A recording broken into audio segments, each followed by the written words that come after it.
In the second semi-final, the Shelmaliers locked horns with Ferns. Both sides have never claimed senior hurling titles, and the Shelmaliers were making their third appearance in a row in the county semi-finals. But previously, they had met out of the Balloch, and they were facing fresh opposition, this time in the form of Ferns, last year's beaten county finalists. Ferns looked the livelier outfit at the start, and Christopher Bitsy O'Connor was impeded there.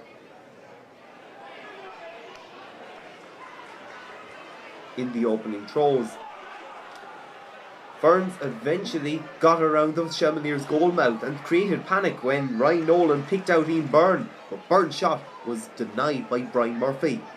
With only a few minutes gone, tensions were flowing in Wexford Park.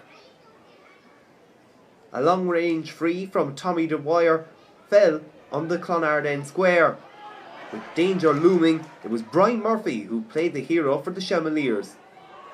A Shelmaliers line ball was claimed by Ferns as Benny Jordan hit a ball into space in the Ferns full forward line, and it was down to influential full forward John Breen to lodge Ferns' first score of the game. The Shelmaliers soon replied though, as Joe Kelly lodged a pointed free. And at the other end, Tommy Dwyer had no hesitation in pointing this one, 2 points to 1 in favour of Ferns. A quick free from James Tonks picked out Tommy Dwyer, and Dwyer jigged past Clive Lawler Ryan to put over this left-sided effort. Ferns now led by 3 points to 1 after 11 minutes.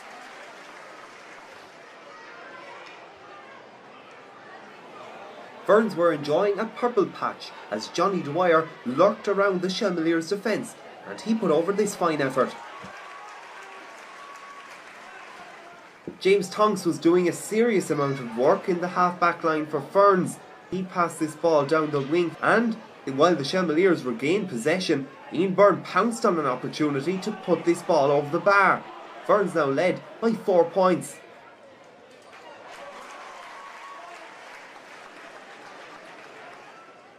But the reliable free taker, Joe Kelly, stepped up to the mark at the other end as he put this ball over the bar to reduce his side's deficit to 3 points.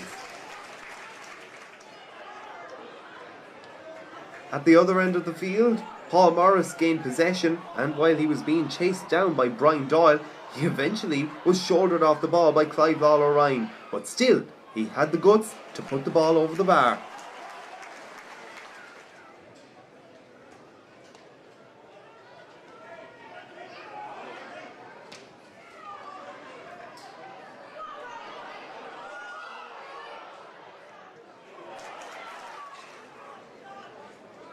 As he faced into a strong breeze coming from the Clonard end, Ian Byrne aimed for the post.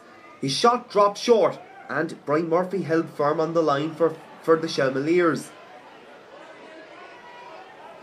Simon Donoghue and Conor Walsh combined to dispel the threat, and so they created a counter-attack, with Brian Malone finding Joe Kelly, who rammed past Kieran Roberts and won a free for himself.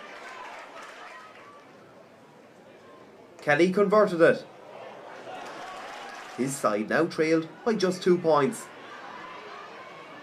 But it was tit for tat in this game of margins. Tommy Dwyer then found Paul Morris, who led it inside to Ian Byrne.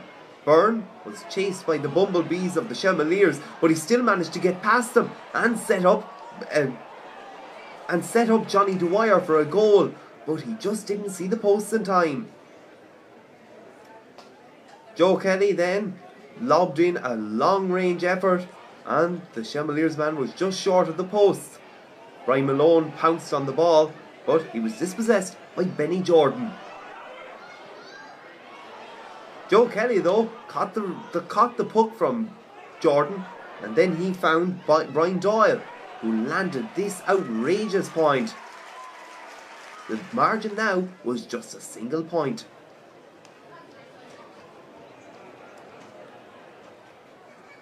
Stephen Banville was unsuccessful in the catch. He nearly got the post, and a Niall Maguire block put him off scoring the equaliser.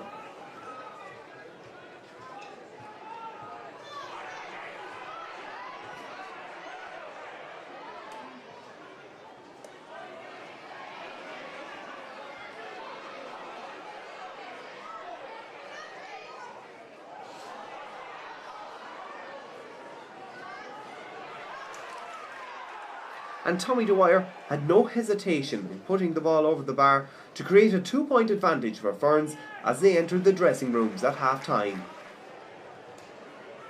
The Ferns men restarted with great vigour. Benny Jordan blasted the ball down into the full forward line for Ferns, and John Breen kicked the ball out to Christopher Bitsy O'Connor, who fired this fine shot over the bar, giving Ferns a 3-point advantage within seconds of the restart.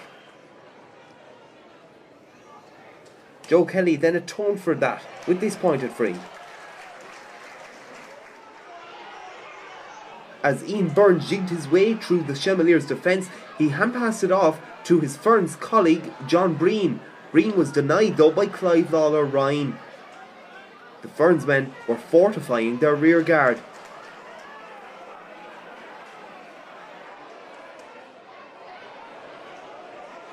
The puck out though was claimed by Ferns, and Benny set about making amends for his earlier mistake. He freed himself from the shackles of Stephen Banville and fired over this peach of a point to restore the Ferns lead of 9 points to 6.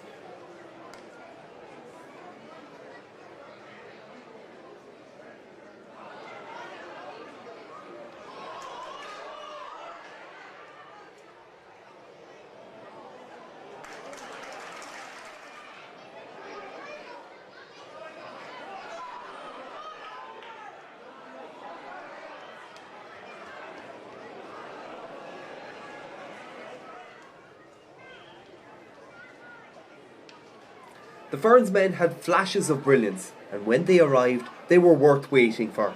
Tommy Dwyer let this ball off to Ian Byrne, and Byrne found space. His shot at the posts was a divine one.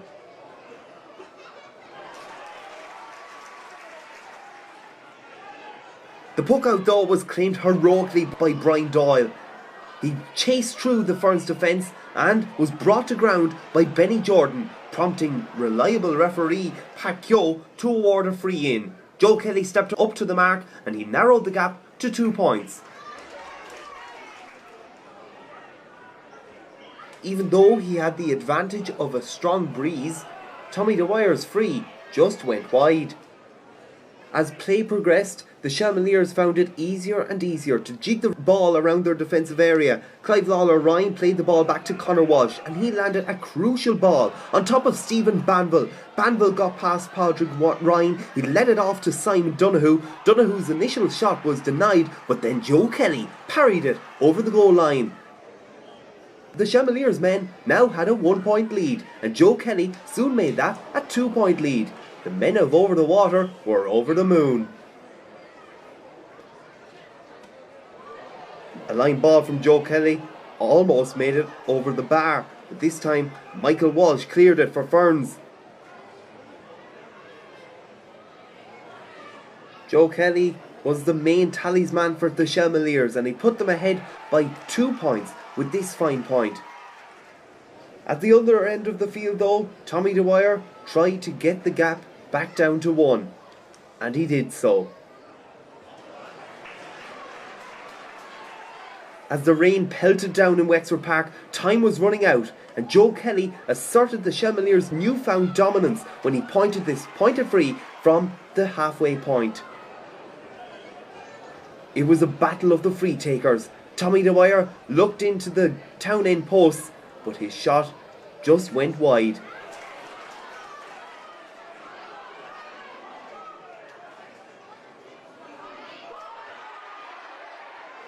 With around 2 or 3 minutes left, Ferns needed an answer, but they weren't given it, as Noel Mythen regained possession for the Shelmaliers. He raced past Padraig Ryan and played a crossfield ball into the paw of Joe Kelly.